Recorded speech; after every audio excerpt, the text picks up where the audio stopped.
guess they're ready for me now. Take this out. Okay. Oh, going too quick. Imagine yourself in the future. In this future, people work ethically and hard in order to produce wealth that is shared by all. Dominant development has ceased to exist, and cooperation and wealth is shared by more than just the elite.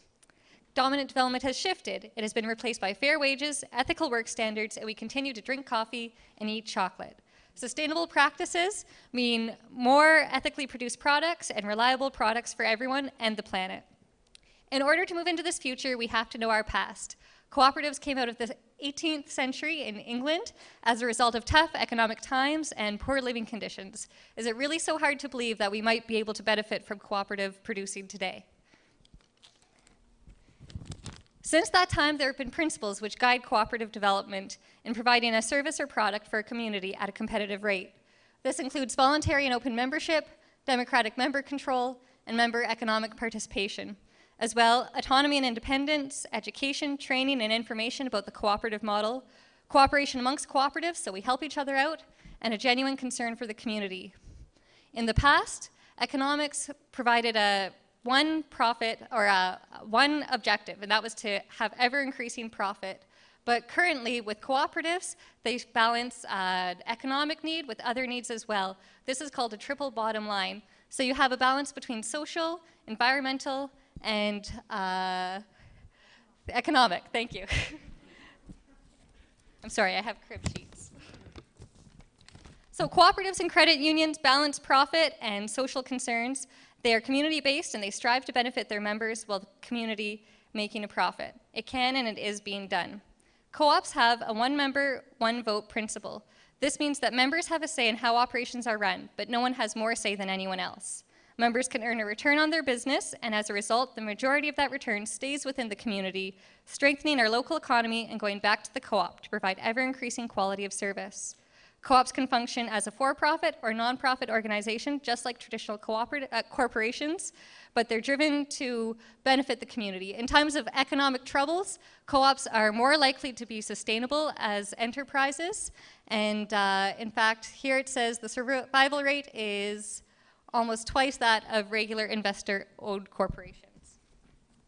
And co-ops can fill a number of roles for a community. They can offer housing, food, financial services, education, telecommunication, childcare, funeral services, energy generation, insurance, public utilities, transportation, and the list goes on and on and on. If you can think of a need, a co-op can fill it. If that need is shared by other people, you can work on meeting it together. So here's some of the cooperatives that are currently existing in Canada. In Canada, co-ops hold a balance of $275 billion in assets. They're a very strong and economic generator.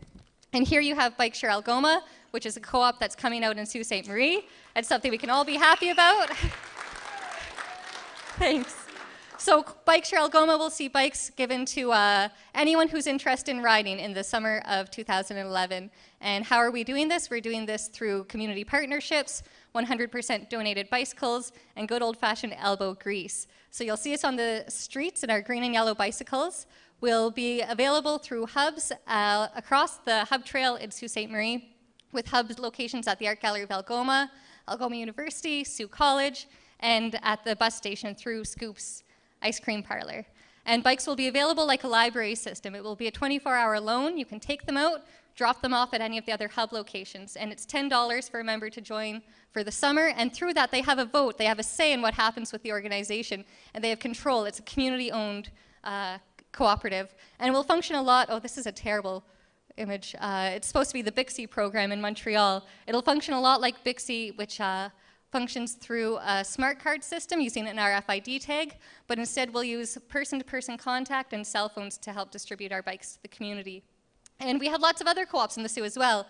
We have co-op housing units, we have credit unions. Across the river they have a co-op library, we have co-op children's services. Down in Echo Bay they have a cooperative agricultural produce store. And Pakwis Energy Co-op, another terrible looking slide. I don't know why it turned out so dark, but they're a First Nations community down in Lake Simcoe, and they're actually doing a cooperative energy production. So rather than having arguments between the collectives and the community, they're all getting along and making decisions together. And this last slide is actually supposed to be blank because it means you are the future of cooperatives. In 2012, co-ops will be celebrated by the UN for an International Year of the Cooperative, and you can then have a role in making cooperatives your business of choice. Thank you.